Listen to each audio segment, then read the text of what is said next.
Hello, Race Chaser listeners, and welcome to a special bonus episode where we're going to give you a sneak peek of a brand new podcast we know you'll love.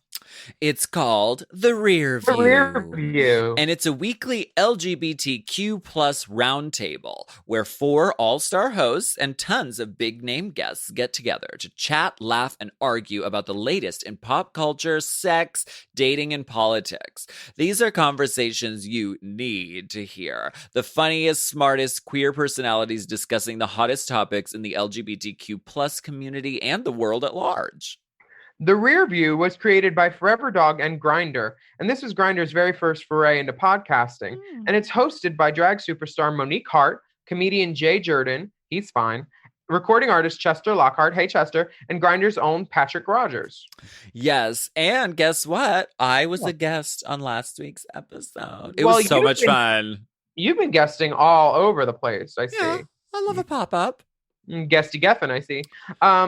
We're going to play that episode for you right now. And while you're listening, search for The RearView on your podcast app. Hit the subscribe button and give them a 5-star review because, trust us, they deserve it. It was really, really fun and really great. And I'm telling you, these hosts together are astounding. And it was a pleasure to be on. New episodes of The RearView come out every single Thursday, wherever podcasts are found. And now, roll that beautiful footage. Forever Dog.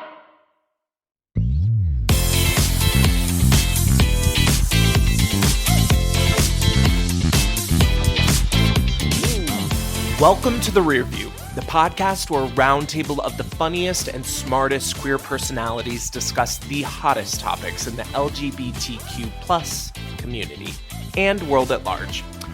Okay, so this week we're discussing the disappearance of RuPaul Charles, memories of a Mariah Carey, the Old Guard premiere, and cancellation couture. But first, let's go over listener opinions on the queer legacy question from last week. What is the best 73 questions with Vogue interview? Chester? At It's Ian Raymond says, just listen to @Grindr's new pod and the hashtag queer legacy debate was about the best 73 questions from Vogue. It's obviously Donatella's because when asked, how would you describe your personal style? She just goes, very personal. Okay, Chester giving Patrick a run for his money when it comes to Donatella. Okay, that's better. Mm-hmm. That's a Donatella. Patrick, you got some. 1 point, Patrick. Let the games begin. All right. So in response to Vogue 73 questions, at Mia Serafino on Twitter says Olivia Colman, and not just because of how she pronounces her favorite show, Dynasty, not Dynasty. Apparently, us Americans get a lot of stuff wrong, including foreskin, but Dynasty. But mostly because she ate a cigarette during the audition. Did she eat it during the 73 questions? I think she talked about eating a cigarette at the audition. She didn't eat a cigarette during the 73 questions, Patrick. Can we go back to the foreskin? Can we go back to the foreskin? It doesn't grow back. That's the problem. Actually, that's not true. They have a new device that you can put on the head and it'll pull the skin. My friend is using it. It's working. I haven't tasted it, so I don't know, but it is there. Amazon it, girl. Amazon Prime, too. Dr. Lockhart. Okay, and then we have we have a final tweet from VDR Star, which I think we know who this person is. He says the obvious answer to the hashtag queer legacy question is Bella Hadid, solely for how amazing her hair looks the entire video. Second would have to be Gaga because Gaga. Okay, well, that's cool. Well, that's enough. I guess wrong opinions. I felt like I was right. Yeah, I felt like I was right. I feel like we all had very good opinions last time. And if you want to add to the conversation on Twitter, please feel free to. But no, at the end of the day, you're going to be kind of wrong. And with nothing else further said, let's get into some hot tops. Speak on it, yeah. Our first hot top this week, Mariah Had a Little Lambly, whose autobiography is coming out this September. The Meaning of Mariah. Monique, let's start with you. Do you know her?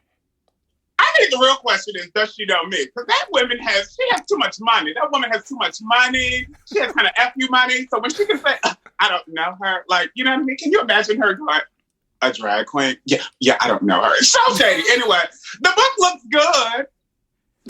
Side note. I'm very excited for it. As a person who looks like Nick Cannon if he wanted to try on Mariah's wigs and not just steal her money, I am so anticipating getting to hear everything about Tommy Mottola. I want to hear about the Honey video shoot. I want to hear about the Loverboy video shoot. I want to know why she wasn't given any sort of like recognition for how well she did in Precious. I love Mariah Carey. I've seen her. Are we going to in talk concert about Glitter? 3 times. Yeah, we can talk about Glitter. We can talk about Glitter. Glitter just, you know what messed up Glitter? September 11th. So don't. That's damn true. We're not about to attack Mariah. Mariah also one of the first Afro Latinas that like made it super super duper big in this country. Go ahead. People don't know. Wait a minute. Why? Wait. Wait, why?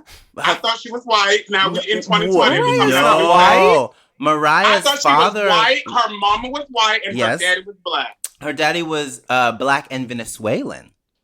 Oh, okay. I was like, where's she getting the Latina from? Because her mama is Caucasity girl. So I was like, okay, love me. I was buffering a little bit too. I was like, is there some math I don't know about? Some of you guys did not read the album liner notes on Butterfly. Someone didn't look at the Wikipedia page, apparently, girl. What? The VH1? No, as the person who called Daniel Radcliffe that little boy over there. Patrick, I do want to push back a bit. That little boy is a wonderful clip, and it is. It's amazing. It did great numbers from the show last week. Did great numbers for the premiere. I love Mariah. I'm excited for her memoirs because she's been around for so long and is very private and is honestly like one of the most interesting celebrity personalities like to interview and stuff. She's always giving you like a moment, a festive moment. And like on Watch What Happens Live, you know, with Andy Cohen, when he was like, give Eminem 3 compliments, and she was like, you can carry them in a package and travel around. Yes. Like she's so funny. Like she's like actually has like real personality. It's Truly nice to see like a celebrity like actually like give some like feistiness and stuff. I love that about her.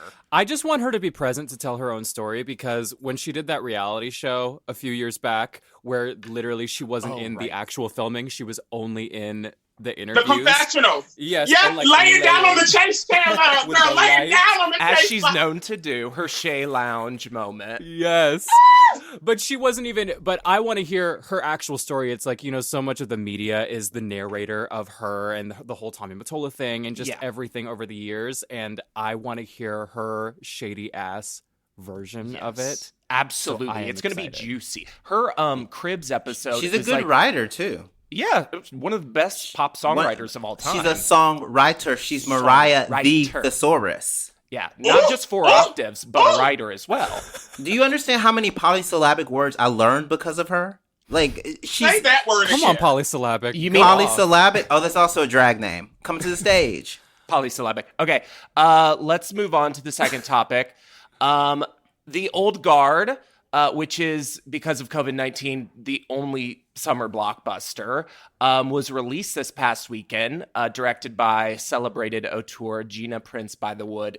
Jay, what did you think?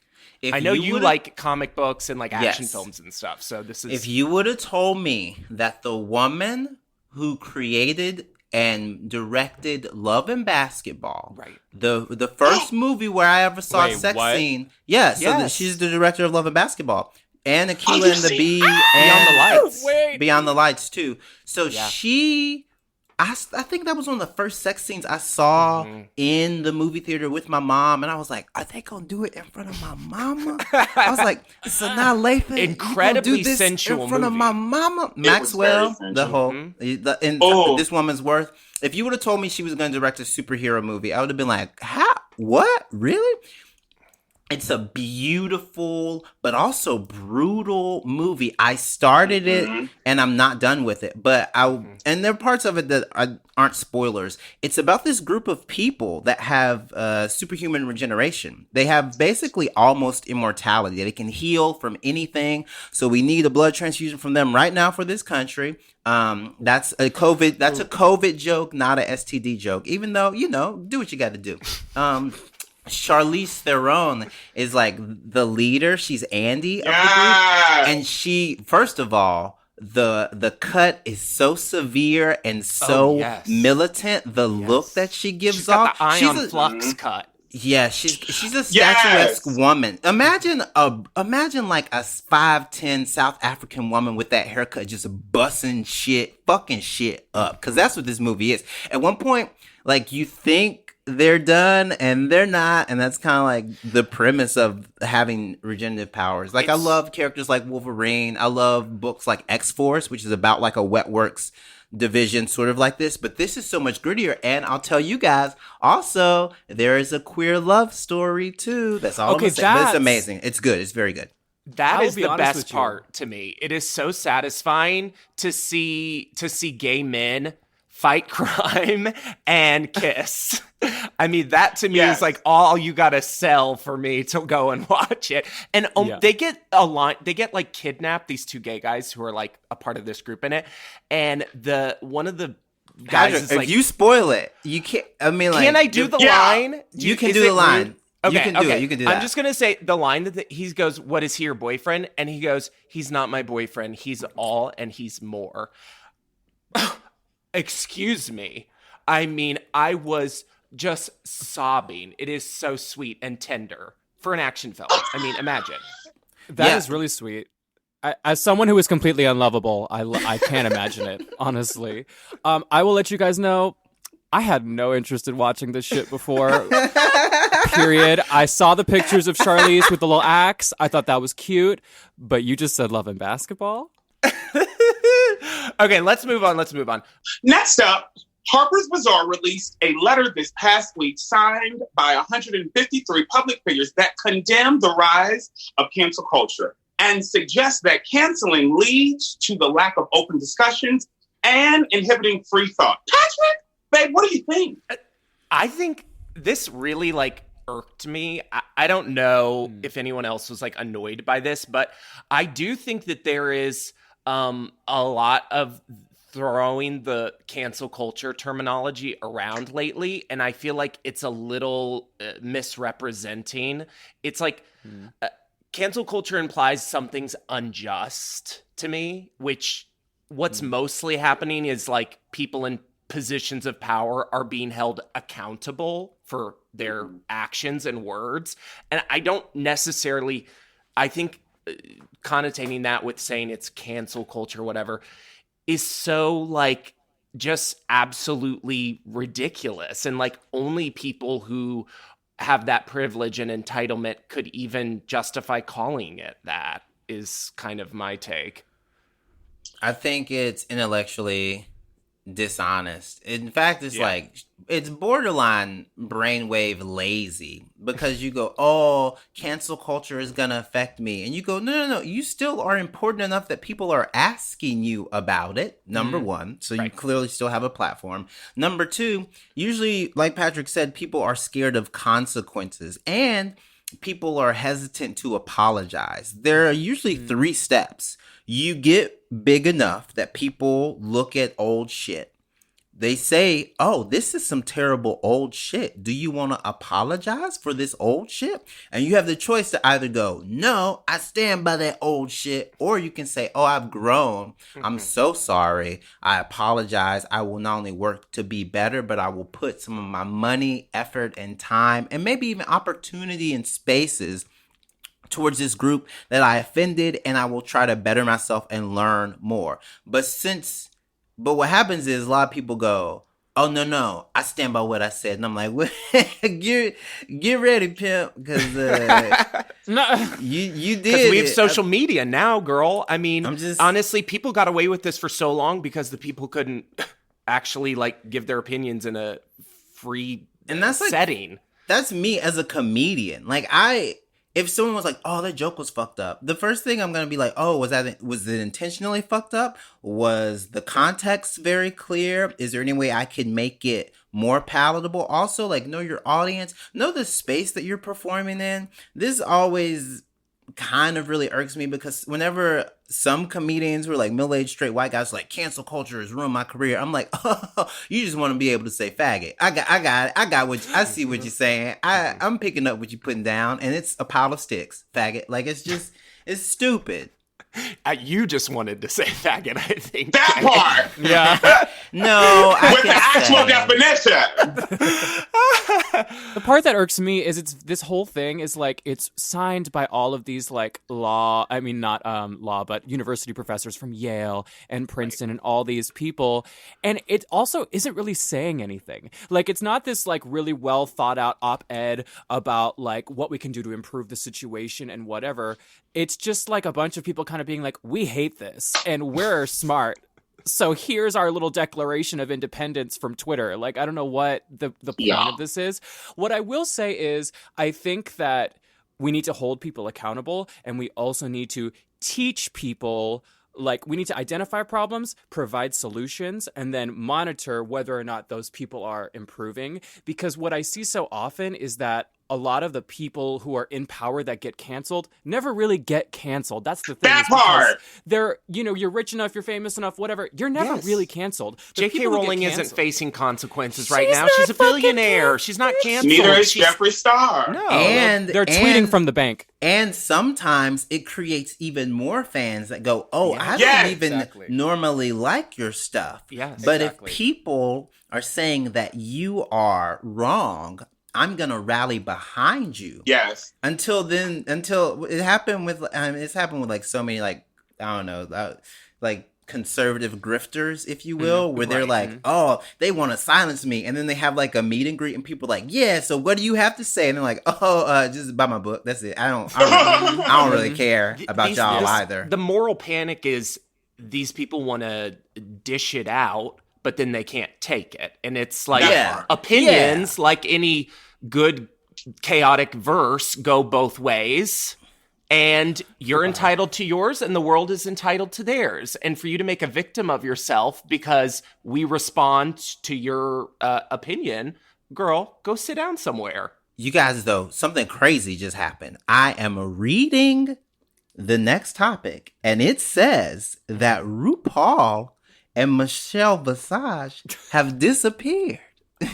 Now what? What could that mean, Jay? This was like an Amber Alert that I just got on my phone. I'm gonna read it. What it says. It says that RuPaul and Michelle Visage have disappeared from social media, and their Twitter accounts and their Instagram accounts have been fully wiped and scrubbed. God, we better Listen. Listen, I don't want to make anyone nervous, but Monique, what's going on? Where's your mother, Monique? At first I thought she was like deleting her social media because she didn't want to get canceled. And then Michelle deleted hers, and I was like, well, I don't know, because Michelle had like rumored that she wanted to come out with her own show where it was like open to trans women and trans people and drag And so I don't know if like RuPaul chopped her up and maybe he's trying to hide the body because she's trying to come on her turf. But I don't know. It's really kind of gaggy because Drag Race is like kind of non-existent in the sense of COVID, and you know what I mean? Right. So like, what is she going to do? I don't know. Someone said that, because she didn't respond during all of this is what someone said. This is not my quote. This is what someone said. I'm saying this quote because what I want after to happen. Okay, so everyone listening, Monique Heart did not say this. I did not. Someone said, not me. Not me. I think it might be a little YouTuber who follows drag queens. That's all I'm going to say. And he said that she might not be coming back next season, so that position might be open. And I'm just saying that if the position is open, since she is missing, Well, I think we've got a strong contender here. I mean, Jay, do you think you might want to host? I definitely. You want me to put on my little glasses and say, what is it? Hello. Parker, whatever suit. What Parker Klein, whatever. No, listen, Monique actually should have got paid more because you and Monet hosted y'all seasons anyway. So. Yeah. Oh, dang. That part. No lies spotted. No lies spotted. Okay, well, that was Hot Tops this week. Wow. Those were damn near Dom tops. All right, you guys, we are going to take a quick break, and then we'll be back with Alaska Thunderfuck. Who's that? Hi.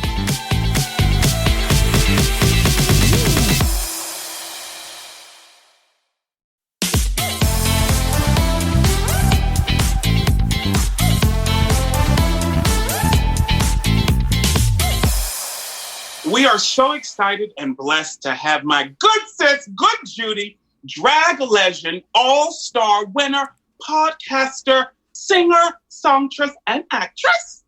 Hi, Alaska. Welcome to the RearView. Oh my gosh. Hi. It's so good to see you. Look amazing. Thank you, beautiful. Miss Alaska, the eyebrows are full. The beard is in. Oh, I know. That's, girl, not doing drag. That's what you get. Also, so happy you got the tank top memo. No one else? Girl, this is my uniform. Like, I always wear a black tank top. It's just what I live in. You look very comfortable. You've got your podcast set up. Yeah, totally. This clear tape we've used to ramshackly repair this device. Speaking of podcasts, Race Chaser is literally the definitive queer podcast, and you've now won 2 Queerties, right, for Best Podcast? Yes. How many? Yep. So, now you're branching out with your own podcast channel, Mom. Can you tell us a little bit about what prompted Mom and the type of content that we're going to see produced on Mom?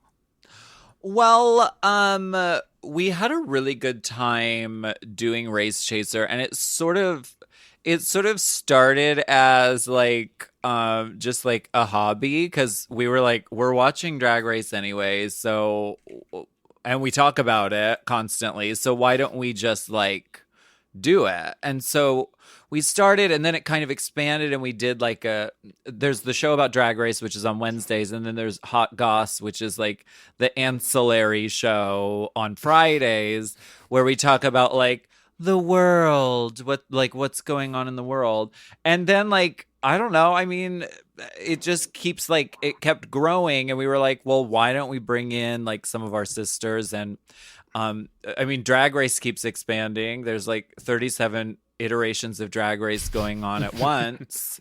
So now on the Moguls of Media network, we've invited Manila Luzon and Latrice Royale to do a podcast called The Chop, where they talk about Canada's Drag Race. How are you liking Canada's Drag Race? I love it, and it's so crazy because you see so differently like what drag culture is like in different regions. Like UK was really it was, everyone was really super right. Everyone was really funny though. Yes. And then you see like Thailand, and like the queens just go like they go in 1,000%. The looks are insane in Thailand. Ridiculous. Yes. Lighting themselves on fire. Yeah. Alaska, I have a question for y'all.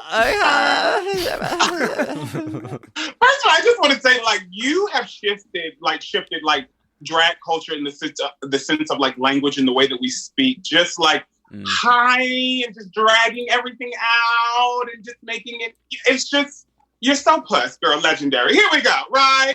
Now, obviously, we're living in these crazy times. It's very, very insane. What would you say to listeners who want to support drag queens, drag performers, other gig performers, people who are doing the gigs in the circles? Like, what would you tell them in different ways to support? And then as well, how are you evolving during all of this time where, like, we thought we would be back in the bar in 6 weeks, girl, be back at the gig. And we are like how many months ago? Like, when was the last time you were in? When was the last time you had to tuck? You know what I mean? Like, for crazy. That's the tea. Like, had to or chose to. Right. Oh, like, just walk around the house for free? Yeah. Yeah, you gotta practice. Wednesday night. Yeah. Glass of wine. Grey's Anatomy. Right, yeah. Just to feel someone back there. Just sitting on it. I mean, to answer your question though, if you're looking for ways to like support drag artists, there are, you don't have to look very far. There are always opportunities.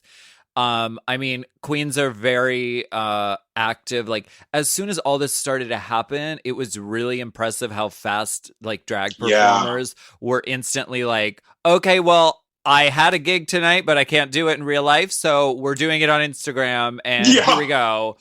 And so it was really like inspiring to see like how drag queens are just like we're so able to like adapt and like survive anything. Yeah. So like you can easily support drag queens. They will not be shy about telling you where their fucking Venmo is. They will be happy to let you know. It's probably in the Instagram description box. And it's the same thing with like important causes. Like these are things that it's really important to keep the money moving in these directions, even though like it seems like the economy has stopped. It's like we are our own economy, so we very true. We can keep very true. All right, it's time for Grindr Hotline. Our lovely listeners have left us questions about sex and dating over voicemail. We, along with Alaska, will play the voicemail live and offer you advice. I cannot promise it will be good advice, but we will definitely say something. Because if you see something, say something. If you have sex or dating questions, our number is 424-235-4430. Leave us a voicemail this week, and next Thursday we will answer your questions. Okay, we'll play the first voicemail. Hi guys, I loved the first episode. My name's Abraham. I live in Florida right now, so currently I'm not really dating anybody right now, but I have a kink that I really like that it's kind of hard to like put on somebody the first time you talk to them or hook up with them or whatever. And my kink is I really, really like when they choke me. Oh God, I don't know what it is about it, but it gets me going, starts the boat. So the question then is like, how do I, if I'm in a situation with somebody that I like am hooking up with for the first time, like get them to like kind of go there? Because when it's happened for me before, it's been like when I'm like, I've been dating a guy for a while and I'm kind of trying to make it a regular part of my sexual encounters. So just some insight on how you would approach that. Thanks. Wow. Abraham, that's a great question, I think. And speaking from experience, I like choking as well. And I think, I mean, Florida, just tell them. I mean, I don't think you have to wait that long. And I think just kind of be upfront with that. I don't think it's that as weird as it sounds. You think? It seems pretty common to me. Am I With the wrong lead here? up, I was expecting like gerbils in the ass. I know. That's what I thought it was going to get really weird. I thought it was going to get weird. Choking to me is very like tame. I don't know.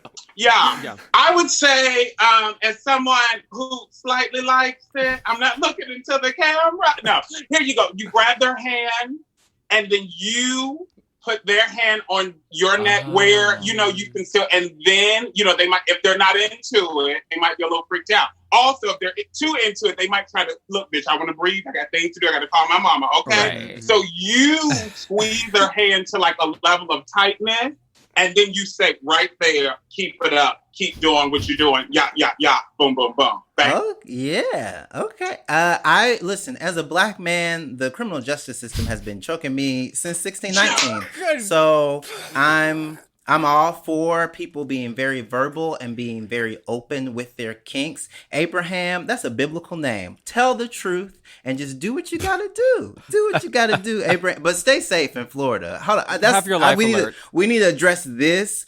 You can't get choked by nobody new in Florida unless they have gloves on, and that's another kink. So just and a face mask. Yeah, and a face mask. So just, I mean, I think the Florida will fuck you up more than the choking right now. So be safe. Wow. Yeah. Okay, we've got one more, Will. So let's get the other one. Hey there. I'm just curious, how can I tell guys on Grindr that I don't want to be their friend? I'm only interested in dating or hooking up. It's just that I feel very fulfilled in my friendship and looking for a very particular kind of friend because I feel like I have enough friends. So would love more musicians in my life to play music with, but other than that, hard to find musicians on Grindr, or anywhere. But other than that, I don't know how to say this without being rude, without sounding rude. Can I go first? Yes, please. Yes. Grindr is a hookup app if you are using specifically Grindr. Just let these hoes know what you want, sis. Just be like, look, I don't need no friends. I got enough. You're here to lay it down. You know what I mean? I'll put the banana pepper or the little peach emoji and say, let's get it in. No friends. Drop that pipe, door open, face down, booty out. You know what you want, girl. Let them know. It's 2020, girl. You are free. The words of our Lord. Okay, like as the most famous person here, Alaska, there probably are elements of this you have to experience. Like, have you ever been like, no, this, you know what this was? Or like, where people like, I want to talk about this. Like, no, this was a hookup. I'm enjoying this. And then you gonna leave. Well, like Monique said, it's best to be direct, especially if you are using like a dating app. So like you can do it without being rude. There's a way of like saying that in your profile. I'm looking for dating and I'm looking for hooking up, not looking for friends right now. You know, and you can be direct without being like rude, like I have enough fucking friends, don't fucking talk to me. You don't have to do all that, but just be clear, like these are my boundaries. This is what I'm using this technology for. Let's respect each other in that. Okay, so let's go to our queer legacy question. These are questions that every group of queer people have fought about over the years. What's the greatest Oscar speech? Who's the best Spice Girl? What is the proper way to douche? Et cetera, et cetera, et cetera. That's a good question. We're going to battle it out amongst ourselves, and then we want to hear from our listeners.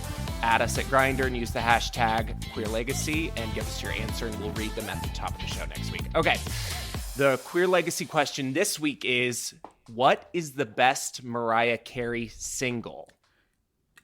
I'm going to start because I have something incredibly moving, poignant. Oh my God. And I want to say captivating to say about this. Truly. I think the best Mariah Carey single is Honey from Butterfly. Butterfly does not get enough credit because it was it's like right after Mariah was like curly Mariah. This is like our introduction to sexy. This is our introduction to very, very sexy R&B. Can also do a remix Mariah. And Honey is the best pop song that's just a thinly veiled metaphor for cum. So it's the best one. It's the best one. It's an entire song about semen. We need a Honey Mariah Carey and a Honey Robin redux. Like that is something I'm ready for. Gay people would either explode or implode. We'd either blow up or get sucked into our own buttholes if that played. Yes. Okay, I think mine. I love Honey. But. Say semen. But say what you mean. I love semen. But I'm going to take it back to Emotions because that's what I was going to say. I love this whistle tone. She like just came out the gate and she's like, you know, to everyone. How was that again? Fix that in post. Oh, I heard it. That was good. It's like she's in the room. Yeah, I know. I do. Being filmed from one side. Being filmed. No, but it's like honestly one of the best singles. No one can do that range. She was at the top of her vocal game at that point. Yes. And when you go through, you know, I've gone through the YouTube rabbit hole of Mariah live, and you see her going and performing that live. It's unreal. I mean, the 4 octaves, there's like nothing like it, really, to me. Vocal mastery and a great song. She writes all of her songs. That one is extremely well written. Talking about emotions, talking about people who feel feelings, you know, I think we all can relate to that. I agree with you, Patrick. People who need people are the luckiest people in the world. It's the wrong diva, but okay. It's Chester, what do you think? Oh, well, I am a purist, and I was going to say Emotions, but other than that, my 3 a.m. drunk karaoke song is Hero. Every time. Because it's about sandwiches and you're hungry. Yeah, exactly. It's oh my gosh, bitch, this is hard. I know, it is hard. It's either that this is or... hard, bitch. I'm going back through Mariah with the bitch. She is... What? Is. Okay, but also, When You Believe with Whitney Houston. Girl. Oh my God, yes. The Prince of Egypt soundtrack? Mm-hmm. Oh, listen, I'm about to be Christian for the rest of this podcast. It's going to stop afterwards, but because of that song. Absolutely. One of my favorite Sandra Bullock vehicles, The Prince of Egypt. Oh my God. Why did DreamWorks make Moses so fucking hot? Don't do that to me. I know. They did us dirty on that. Girl, it was that nose. No, it was. You knew it. Ooh, he was so. Ooh, girl, that nose. I don't know if we get to say that nose about the most famous Jewish person ever. Second famous. Girl, like I said, that nose. Alaska, are you going to go with Emotions as well? Well, that was my initial yes, because like you said, I mean, it's an incredible song. It really showcases her special gifts as a singer, and she could back them up. Like you watch the live performances, and she really, really crushes that song. Also, though, I mean, we have to say it's the elephant in the room. All I Want for Christmas Is You. All I Want for Christmas Is You is one of the biggest songs of all time. And it's so, everyone is trying to imitate that. Every Christmas, you have 5 different major artists putting out an album trying to capture that magic in a bottle that is that song. And it can't be done. Patrick, I take back that you were right and Alaska's right. So you were wrong. Alaska's right. That she makes. Jay, we'll talk about this later. She becomes a millionaire like every like she gets a couple $1 million every November. Didn't it just go to sitting number at home. 1 last year? Like it was. Like, it hit number 1 finally for the first time last year, which is unprecedented. It came out in the 90s. Never. Could you imagine being Jesus and being like, this bitch done made my birthday her day? And I said this bitch because Jesus is a queer black man, so he would say it that way. Well, naturally. Jesus, do you think he prefers that over Selena Gomez? Tell him it's my birthday. If Jesus met Selena Gomez, he'd be like, trapdoor. Monique, what do you think? Now I know you're going through the I know you're going through the archives, girl. Is Bitch. it get the fuck out? Okay. So my Mariah song, like, I'm so torn because I have 3 that I'm looking at right now. Like, used to take me in. What are they? Okay, so it was from 1997, bitch. My all. Oh my goodness. When she was there. Oh my god. We love that one. We love. Okay, that one. The black and white video of My All was so sexual. Oh my god. So good. Okay, that one. Whenever you call, and I'll always. Oh my tears right now. I wrote that. I stole her lyrics and wrote it to somebody, then put it in their locker because I was trying to get a girlfriend at that point. I surely was. Was it a locker love? It was junior high, girl. It was junior high. Okay, whatever the last song is from the movie Glitter that she sung after he died. Oh my God. You're with me till that one, girl. That one. And last one. Mine Again from the Emancipation of Mimi, bitch. Track number 4.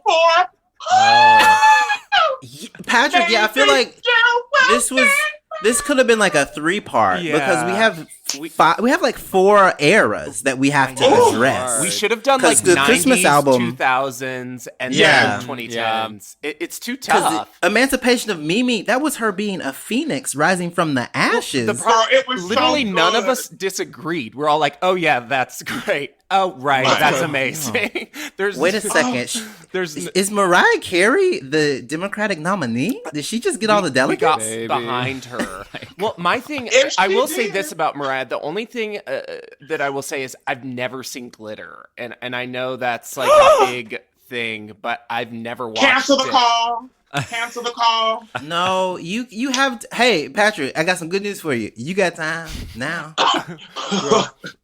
Any time from 6 to whatever, I can watch it. I'm you sure watch the old iTunes. fucking Guard instead of Glitter. Shame! Whoa! Put some respect on the old Guard, okay? Yeah, you better put some respect on Glitter. Justice for Glitter. Yeah, exactly. First of all, wait a minute. One more song I knew I from could that start movie. a disagreement with that. Loverboy? What? No. From the movie. It was the song after her mom she burned the house down and they're taking her away in the car. I don't know. It was that little transitional song. Don't worry, bitch. When you watch the movie, you will know what I'm talking about, Shady Queen. Well, this was a great Queer Legacy question. Everyone, please send your thoughts to us on social media. This has been so much fun. Thank you for joining us, Alaska. You're our first guest, so it's very special to have you here. We are thrilled. You were a wonderful guest, and we love you. And can't wait to go to the drive-in and see your ass. Yeah. I'll see you there. I'll see you through the glass. See us through the glass. Thank you guys so much. Thank you all. This was so fun. This has been so much fun, but it's time to go now. Thank you, Alaska, for coming. You're our first guest. It was amazing. Thanks for tuning into the RearView, everyone. Remember to subscribe, rate, and review on Apple Podcasts, Spotify, or wherever you get your podcasts. Do us a favor and leave a nice review for all of the work we do. Bye, y'all. Forever Dog. The RearView has been a joint production between Forever Dog and Grindr. Thank you, Alaska Thunderfuck, for being this week's guest. Hosted by Patrick Rogers, Monique Heart, Chester Lockhart, and Jay Jurden. Music by Gabe Lopez. Engineered and edited by Will Pitts. Executive produced by Joe Cilio, Anna Rubanova, Patrick Rogers, Evan Sterrett, Brett Boehm, and Alex Ramsey.